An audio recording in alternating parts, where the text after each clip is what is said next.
There's growing speculation that US President Barack Obama's trip to Australia may be cancelled altogether.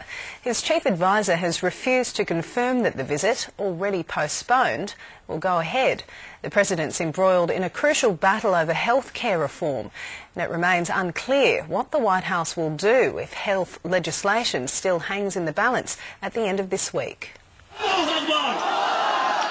With posters reading, "Obama, the real terrorist," thousands of hardline Muslims demanded that the US president cancel his upcoming visit to Indonesia.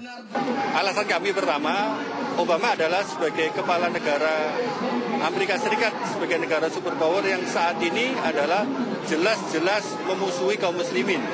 The protesters may get their way. President Obama's visit to Indonesia and Australia looks in jeopardy. He's under political pressure to ensure that his health care reform bill passes through the House of Representatives before he leaves on Sunday.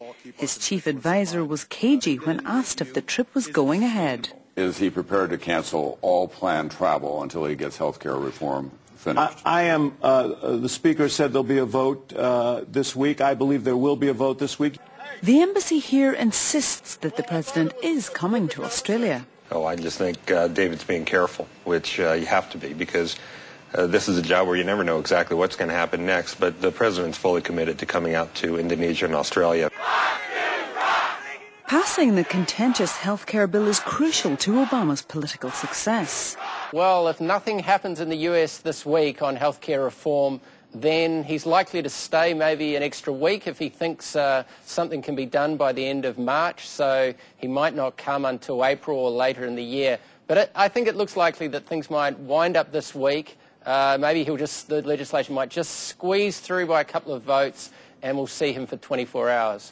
The ambiguity over the trip is not necessarily a snub. What you're seeing, I think, is not so much a judgment about how Obama thinks about Australia. It's about how Obama thinks about his key strategic objective. And his key strategic objective is to regrow American power at home. A spokesperson for the Prime Minister confirmed that he's advised that the President still plans to travel to Australia and address Parliament, although not on the 23rd of March as originally scheduled. Emma Hannigan, World News Australia.